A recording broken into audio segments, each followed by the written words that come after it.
ہر قسم کے روحانی جسمانی مسائل اور وظائف کے لیے پیر اقبال قریشی چینل کو سبسکرائب کریں۔ نحمده ونصلي ونسلم على رسوله الكريم اما بعد فاعوذ بالله من الشيطان الرجيم بسم الله الرحمن الرحيم يخرج من بطونها شراب مختلف الوانه فيه شفاء للناس ان في ذلك لآية لقوم يتفكرون صدق اللہ العظیم۔ شہد کے متعلق اللہ رب العزت نے یہ آیت کریمہ نازل فرمائی اور اس میں ایک ایسی شفا کا ذکر کیا کہ اگر انسان کو کوئی بھی بیماری لاحق ہو جائے، بیماری جسم پہ ظاہر ہو یا چھپی ہوئی ہو، اس کے لیے اس آیت کے اندر اللہ نے شفا کو پنہا رکھا ہے۔ ہر بیماری سے شفا ملتی ہے، چاہے وہ روحانی ہو یا جسمانی ہو۔ یہ آیت کریمہ جو ہے در حقیقت شہد کے متعلق نازل ہوئی۔ اس سے پہلے آپ کے سامنے اسی آیت کے دو حصے مختلف وقتوں میں درس کی شکل میں بیان ہوئے۔ یہاں پہ اللہ رب العزت نے شہد کی مکھی کا ذکر کیا۔ اب آپ دیکھیے، ایک مکھی ہے جو انسانوں کی فلاح کے لیے جب کوشاں ہوتی ہے تو اللہ اس کا ذکر قرآن پاک میں فرما دیتے ہیں۔ تو انسان اگر انسان کی فکر مندی کرے گا، اس کی بھلائی کے لیے کوشش کرے گا تو اس کو بھی مقام ایک مل جائے گا۔ یہ خاص طور پہ ہمارے ان لوگوں کو جو سیاسی اور مذہبی رہنما ہیں، ان کو سوچنا چاہیے کہ جو بھی عوام یا انسان کی فلاح بہبود کے لیے کوشاں ہوگا، اللہ اسے سر بلند کر دیں گے۔ ایک مکھی کو سر بلند کر دیا، بلکہ اتنا سر بلند کیا کہ ابو داود شریف کے اندر حدیث ہے اور امام قرطبی رحمۃ اللہ علیہ تفسیر کے اندر لائے کہ سیدنا علی رضی اللہ تعالی عنہ راوی ہیں، سرکار دو عالم صلی اللہ علیہ وسلم نے فرمایا کہ جو اہل نار ہیں، دوزخی ہیں، ان پر دیگر عذاب میں مکھیوں کا بھی عذاب بھیجا جائے گا، جو جہنم میں ان کو کاٹیں گی، ان پر بیٹھیں گی اور ان کو اذیت دیں گی، الا النخل، لیکن شہد کی مکھی کو استثناء مل گیا کہ وہ جہنم میں نہیں جا سکتی، شہد کی مکھی دوزخ میں نہیں جائے گی۔ یہ خاص طور پہ سرکار دو عالم سے، کیوں کہ وہ لوگوں کی، مخلوق کی خدمت کرتی ہے، اللہ نے اس کو مخلوق کا خادم بنا دیا ہے۔ اسی لیے حضرت علی رضی اللہ تعالیٰ عنہ روایت آپ سے ہے، آپ بیان فرماتے ہیں کہ امام قرطبی رحمۃ اللہ علیہ یہ بھی لائے اپنی تفسیر کے اندر کہ آپ نے فرمایا کہ اے انسانوں، تم جو اپنی سب سے بہترین لباس پہ فخر کرتے ہو، وہ ایک کیڑے کے منہ سے نکلا ہوا لعاب دہن ہے۔ ریشم کا کیڑا جو تھوک پھینکتا ہے وہ تمہارا بہترین مہنگا لباس بن جاتا ہے، اور جس کھانے کو تم دنیا کا سب سے بہترین کھانا کہتے ہو، وہ ایک مکھی کے جسم سے نکلا ہوا فضلہ ہے، فاسد مادہ ہے، گندگی ہے، جو اس کے نزدیک گندگی ہے، لیکن اللہ نے اس میں تمہارے لیے شفا رکھا۔ تو اب تم فخر کس پہ کرتے ہو؟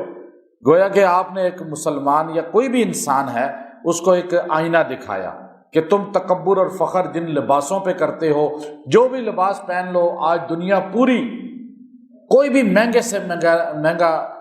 3 پیس سوٹ لے لے، ٹائی کے ساتھ ہو، یا دوسرا کپڑوں میں 2 پیس سوٹ یا 3 پیس ہو، آپ پینٹ شرٹ میں دیکھ لیں یا شلوار قمیص میں، ان سب سے مہنگا ریشم کا لباس ہے، سب سے مہنگا، لیکن فرمایا وہ کیڑے کا تھوک ہے۔ علی رضی اللہ تعالیٰ نے فرما رہے۔ اب یہاں آپ دیکھیے جو آیت بیان ہوئی، یخرج، اللہ کہتے ہیں میں نے نکالتا ہوں میں شہد کی مکھی سے، من بطونہا، اس کے پیٹ کے اندر سے۔ اب یہ بڑی آنت سے نکلتا ہے، اس کے انسان کی بڑی آنت سے فضلہ نکلتا ہے، اور شہد کی مکھی بطون بطن، کیونکہ بطن پیٹ، اب انسان کا پیٹ جو ہے یہ اصل میں دیکھا جائے تو یہ گندگی کا ڈھیر ہے۔ جب قبر میں سب سے پہلے جب پیٹ پھٹتا ہے تو بدبو پھیلتی ہے، ڈیڈ باڈی کو اس لیے زیادہ دیر رکھیں تو اس میں اسمیل نکلتی ہے، وہ پیٹ کی بھی اندر سے اسمیل ہوتی ہے۔ تو اب اللہ رب العزت فرما رہے ہیں یخرج من بطونہا، میں اس کے پیٹ کے اندر سے نکالتا ہوں شراب، تمہارے پینے کی چیز۔ عربی میں شراب خمر کو نہیں کہتے، ہمارے یہاں شراب تو خمر کو کہتے ہیں نا، شراب جو اللہ خمر کہہ رہا ہے وہ ہمارے یہاں شراب ہے اردو میں، لیکن عربی میں شراب کو خمر کہتے ہیں، اور ہم اردو میں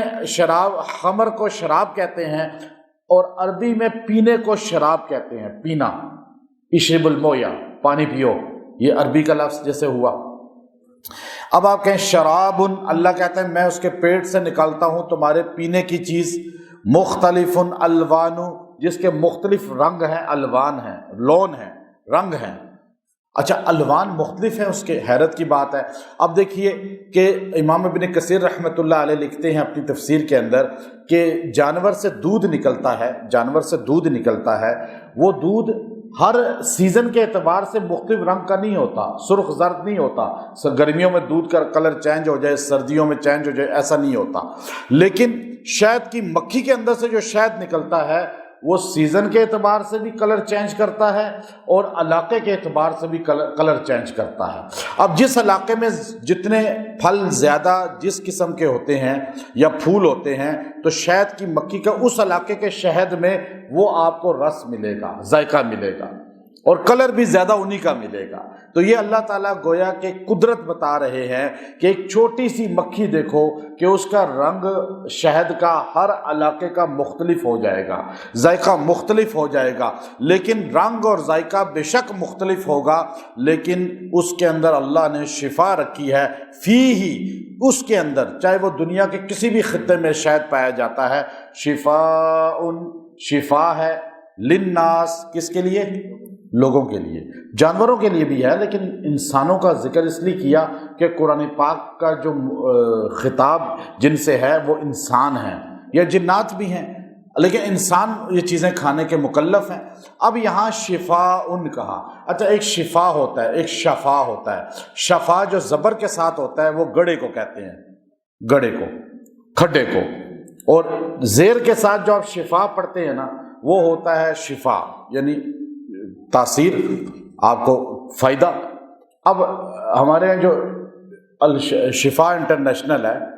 اسے کوئی لوگ کہتے ہیں شفا ہے، یہ گڑا ہی ہے، بندہ جا کے مر ہی جاتا ہے، پیسے لگ ہی جاتے ہیں، شفا زبر کے ساتھ پڑھتے ہیں۔ نہیں، جب بھی شفا کہا جائے گا تو شفا زیر کے ساتھ پڑھیں گے تو اس کا معنی ہوگا کہ یہ تاثیر اور اس سے فائدہ اور اس سے جو ہے شفا جو ملتی ہے، لیکن زبر کے ساتھ پڑھیں گے تو کھڈا ہو جائے گا، گڑا۔ تو اب شفاء، اب یہاں دیکھیے یہ نکرہ جو ہے تحت الاسبات ہے، اس کا جو شفاء ہے یہ عربی گرامر میں نکرہ تحت الاسبات ہے، یعنی ہر بیماری کے لیے شفا نہیں ہے، ہر بیماری کے لیے شفا نہیں ہے، لیکن چونکہ شفاء کی تنوین جو ہے، یہ شفاء یہ تنوین جو ہے یہ تعظیم کی ہے۔ تعظیم کا مقصد کیا کہ ہر بیماری پہ شفا تو نہیں ہے، لیکن بیماریوں پہ اللہ نے اس کو خاص ایک افادیت دی ہے، ایک خاص فائدہ دیا ہے جو کسی اور کو نہیں ملا۔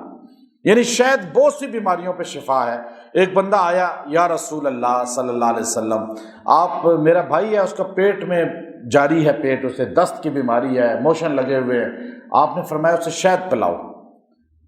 پانی میں اس کو پلاؤ، اس کو پلایا، اگلے دن آیا، یا رسول اللہ اس کو اسی طرح ہے، آپ نے کہا شہد پلاؤ، تیسرے دن پھر آیا، یا رسول اللہ اسی طرح ہے، آپ نے فرمایا کہ واللہ صدق، اللہ تعالیٰ سچا ہے، لیکن تیرا پیٹ جھوٹا ہے، تیرے بھائی کا پیٹ جھوٹا ہے، یعنی اللہ کا قول سچا ہے، تیرے بھائی کا پیٹ جھوٹا ہے، پھر پلا جا کر اس کو۔ جب تیسرے دن پلایا تو وہ آہستہ آہستہ ٹھیک ہو گیا، پیٹ اندر سے صاف ہو رہا تھا، معدہ بالکل صاف ہو گیا۔ اب بعض لوگ کہتے ہیں جی میں سورہ فاتحہ پڑھا مجھے شفا ہی نہیں ہوئی، اللہ کا کلام سچا ہے، تیری زبان جھوٹی ہے، وہی اس کے مطابق ہم کہیں گے۔ ایک بندہ کہتا ہے جی میں تو وظیفہ پڑھتا ہوں میرا کام ہی نہیں ہوا، اللہ کا قرآن سچا ہے، تیرا پڑھنا جھوٹا ہے، تیری زبان میں تاثیر نہیں ہے، اب ہو جائے گی آہستہ آہستہ، تو پڑھتا رہے۔ پتہ یہ چلا اس جملے سے، یہ جو فرمان رسول ہے کہ انسان کو وظائفوں کوئی بھی چیز ہو پڑھتے رہنا چاہیے، آہستہ آہستہ اس میں تاثیر آ جاتی ہے، جیسے کوئی کام نہیں آتا سیکھتے سیکھتے آ جاتا ہے۔ تو اسی طرح یہاں فرمایا فیہ شفاء للناس، اس میں شفا ہے للناس، لوگوں کے لیے،